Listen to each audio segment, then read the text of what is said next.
What's up guys, it's Johnzy. Today's video I am doing an in-depth trophy guide for the Elder Scrolls Online. This is for the Platinum Trophy. I have it split into 5 parts and I'm going to talk about each part and why I chose to lay it out like this, because I do believe that this is the fastest and most time efficient way to get the Platinum Trophy for this game. Starting off in part 1, your main goal is to complete the Harvard quest. It is the main quest of this game. And the reason why is because it's going to be one of the faster ways to get levels. That is one of the most important things about this part 1, is your main goal is to get level 50 as fast as you can. The reason being is because you want to start earning champion points. If you look in the bottom right corner of the screen, it says I have 1,337 champion points. I have been playing this game on and off for the last 9 years, and this is a very important aspect of this game. It is going to help you with the fishing achievement and the PvP trophies. Very, very important. Part 1, you want to complete the Harbage quest line. You want to get level 50 as fast as you can, and then you also want to start earning champion points as fast as you can. Part 2 of this trophy guide will be the exploration phase, and pretty much just completing a lot of the open world in-game things like the public dungeons, the regular dungeons, the dark anchors, the Mullik Ball's generals that spawn at dark anchors, progress towards Tamciel's Sky Shard Hunter, and it will also give you the Master Explorer for the 4 zones, which includes the 3 alliances and Cold Harbor. So starting off, whatever alliance you choose to go with, I'm going to use Daggerfall as my example because that is who I have been for the last 9 years. So I would, after you complete the Harvage quest, you're going to just start going into the alliance of your choosing. So this, I would tackle these 5 zones, right? And I would just pick a zone and I would just explore the entirety of this zone. And on that path of exploring it, I will be doing every single dark anchor. There's 3 per zone. They are this little whirlpool symbol right here. I will be doing the dark anchors. I will be clearing all 6 delves per zone, along with grabbing the sky shard that is in the delve. I will be doing the 1 public dungeon per zone, which also has a sky shard in it. And for these, you do need to complete all the bosses that are within these public dungeons. I think there's 4 with 1 group event in there. So you will have to fully complete these public dungeons. There's 1 per zone, so 5 per alliance. And then these skull with the 2 swords going through its head icon are world bosses. There are 6 per zone, and I would complete these as well on as I'm exploring the entirety of the zone. It's also important to note that these little eyeballs, I believe they're called striking locals right there. These also go towards the Master Explorer trophies. And they are, you have to complete all of those along with the delves that makes up the trophy. And it's also important to note, very, very important to note, as you're exploring these zones, make sure to grab every single way shrine that you come across. This will be very important for the fishing trophy and for questing. which will be in part 3 and part 4 of this guide.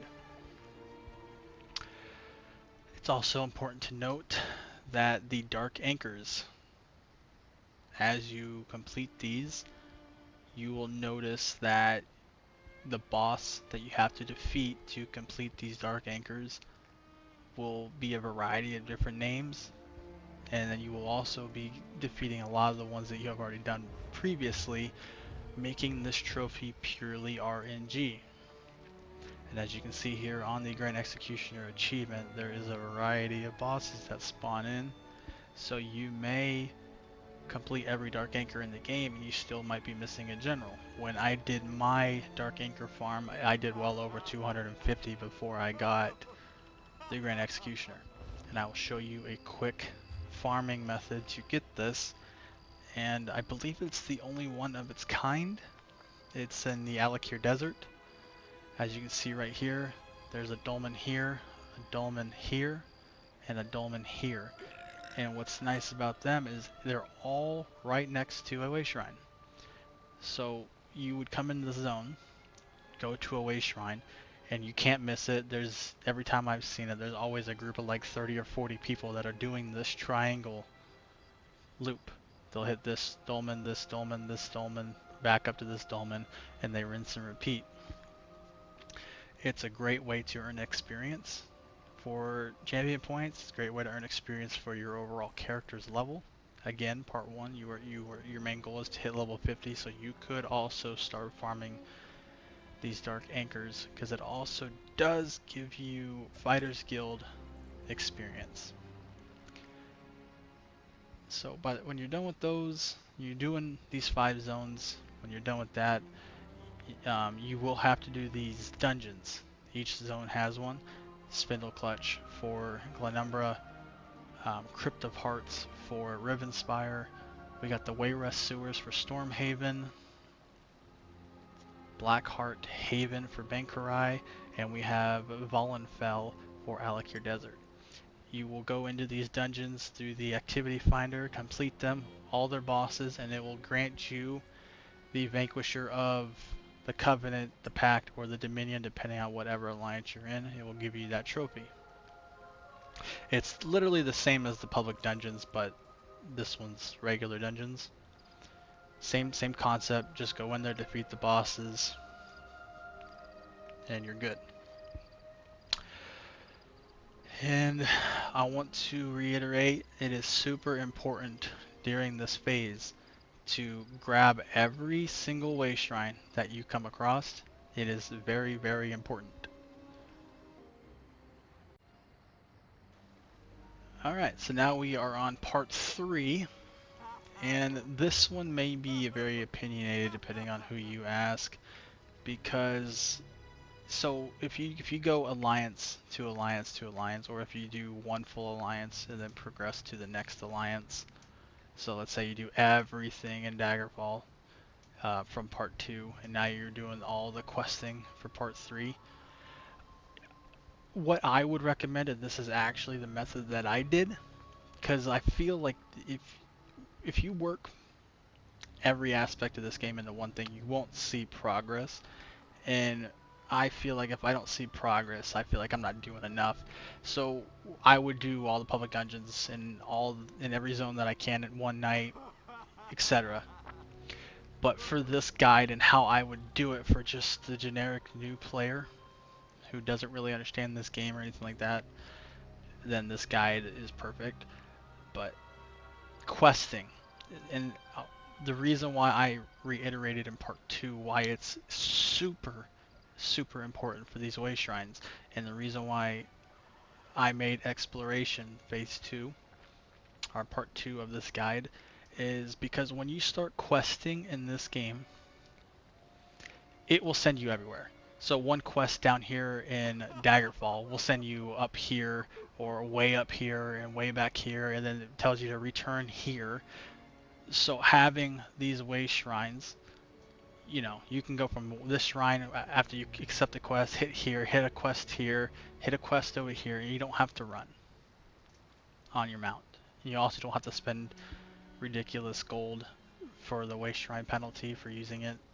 every so often, because the more you use these, the more your cost to recall goes up. So that's why I separated questing from part 2 to part 3, because of that reason specifically. This achievement, the Hero of the Covenant, Pact, and Dominion, they're no joke. You will be so bored out of your mind doing these quests because you have to do so many. Some of these zones have complete 40, 50, 60 quests in them. And averaging per alliance is about 250 to 300 quests that you have to complete for these 5 zones and the 3 alliances. So essentially you're doing well over 1,000 quests for these 3 achievements. And that's also not including the Cyrodiil zone and Cold Harbor, but Cold Harbor does not matter for this achievement, luckily. So questing, it's a very nice tool they have in here now. They have the open zone guide, so you'll hold square, this screen will pull up, and since I have already done it, mine just says explore zone, but for you guys it will say like start zone story or continue zone story, and you'll click that and it will show you exactly on the map. It will be a blue little icon on Glenumbra, for example, and it would tell you, because this is the first zone you'll start in, it will tell you the quest is in this zone, and it will have a special little icon. In fact, if you look underneath the map completion on the left side of the screen at the very top, that little diamond shape, and it says 24 out of 24, that is the zone story. Interesting enough, and I don't think this is something that's been in the game since launch, I think it's fairly new. So since there's 24 zone stories in this zone, each time you complete one and go to the next zone, it gives you a complete quest. So 24 is really 48, and it really is like an expedient way to get this trophy done with that new system. When I was doing my farm, and I'll show you right here, so you can see here, I got Hero of the Ebonheart pack on October 4th, 2024, which was just the other day. And if you look here, East March, October 4th, Shadowfen, October 4th, Deshawn, October 4th, October 3rd for Stone Falls, and October 2nd for the Rift. I did this entire zone in just 3 days of farming quests, and with this method. So if you follow part 1 and part 2, you've been ranking up your mount every day, you've fully cleared this zone, you've gotten a little bit of champion points, and you've gotten some of the little passes that you can get for increased mount speed, stuff like that, you should be able to knock this zone out in probably 2-3 hours, depending on if you remain focused and you just complete the quest as fast as you can. Really not that big of an issue. I sweated this achievement for a lot of years. That's why it took me 9 years to play this game before I finally went after this trophy. So, and again, I would definitely follow part 2, and I would just focus an alliance at a time. It's very repetitive because you're already going to explore this zone, and then you're going to have to start back down here and quest it all the way back up here. Very repetitive, and some people would probably disagree, but this is my trophy guide, so this is how I would do it if I had to redo this trophy all over again. So part 4 of this trophy guide, you have an option. You can either go for Master Fisher, or you can start the PvP challenges, trophies. I'm not going to go too in depth in this guide for the Master Fisher, as I just put out like a 10-minute video on how to get Master Fisher in over a week, or within a week. So we'll talk about the PvP trophies in this video. By far the hardest, physically hardest trophy that you can earn in this game is getting crowned Emperor. And to do that, not only does your alliance, which for the sake of this video, I'm gonna be blue because that's the character that I'm on, is blue. So to get crowned emperorship, you need to take Fort Ash, Fort um, Oswell. I think it's Oswell. Chalman Keep, along with this Bleaker's Outpost. Pretty much, you need to keep these keeps, these 6 keeps that are around, that surround the center. You need to take this keep, and this needs to all be blue. And then you can crown somebody emperor. And to find out who gets crowned emperor, you're going to go into the emperorship.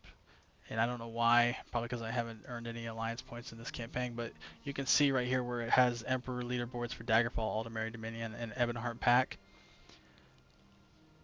Whoever is the ranked 1 player on each alliance who has made the most alliance points within the campaign, whenever those 6 keeps get taken, you can see it right there, the Imperial Keep status, those 6 keeps, and right above it says keeps required for emperorship 0 out of 6.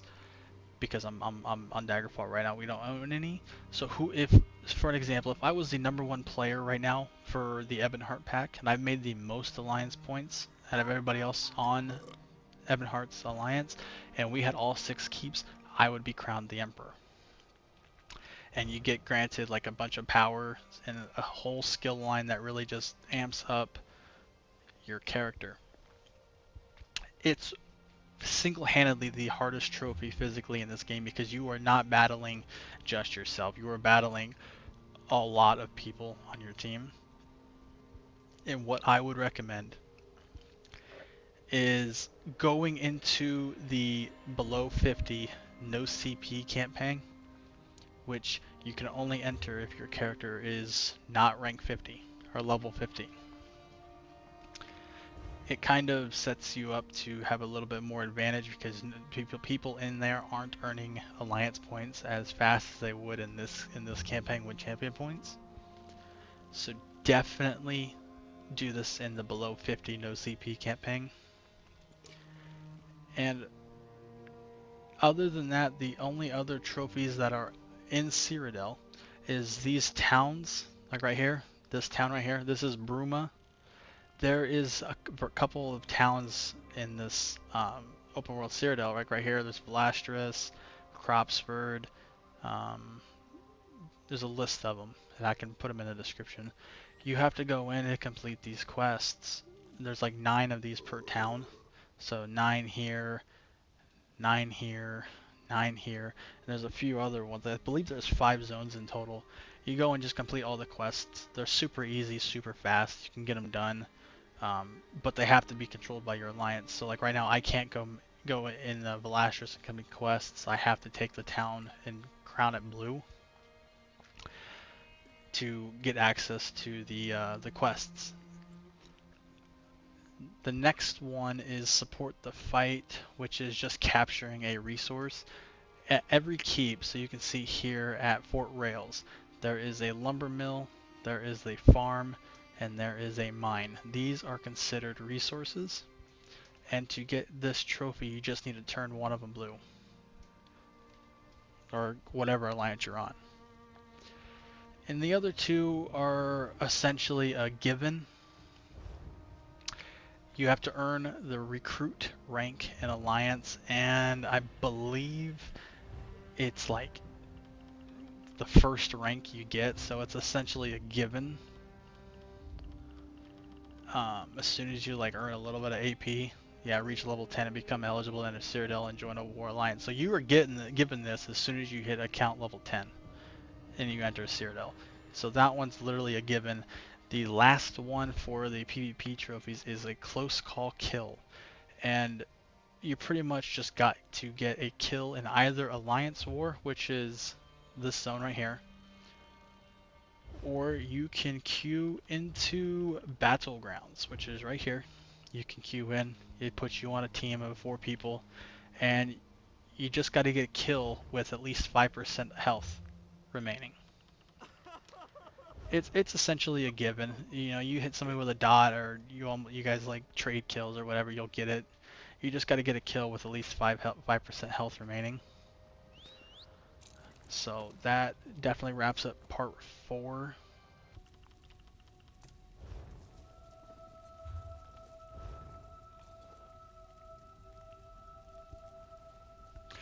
2, just add one little part to the part 4. When you do get crowned the Emperor of Cyrodiil, you will be granted this costume, and I have a die on it right now. But this is the costume for the Emperorship. It's one of the best costumes you can unlock in this game. And you can also get access to purchasing this furnishing. It is the Throne of Cyrodiil, and it is interactive. You can sit in it. It's just an achievement that you can put in your house, which I'll make another video on housing if that's something that people want. But to start off part 5, and this is pretty much just your typical cleanup phase. And starting off right when you get out of Cyrodiil, we can go right into Craglorn. And this zone is pretty much just completing the 8 quests, the main story quest lines for this zone. You can see there's only 8 of them. I did this in an hour. It is no sweat at all. This is more of an advanced level zone. The stuff in here is meant for groups. You can solo it if you're good enough, but for somebody who's like a brand new player, just barely level 50, unfamiliar with skills and stuff like that, you may struggle, so definitely find a friend to do it with. For Sky Shards, you do not need to collect the Sky Shards for the trophy. You do not need to complete the world bosses or even do all the delves and the striking locals. You don't really, the only thing you need from here is completing the main storyline. Again, top left it says 8 out of 8, only 8 quests to do. Very simple, took me about an hour. The next one that we're going to talk about is the Rare Style and Alliance Style Masters, and I might have to update this in the description. I know that the Rare Style Master is simply collecting the all the motifs right here. Oh, good, they're both in here. So these 5, the Ancient Elf, Imperial, Barbaric, Primitive, and Daedric. Primitive is primal. You get all 5 of these motifs, you get the trophy.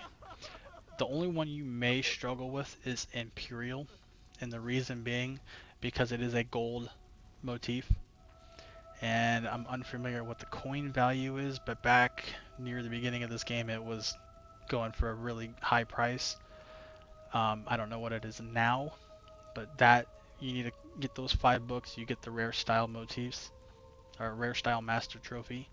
And then for the Alliance Racial Styles trophy, you just gotta get all the base game race options when you create your character. So Brett and Redguard, Orc, Dark Elf, Nord, Argonian, High Elf, Wood Elf, and Khajiit.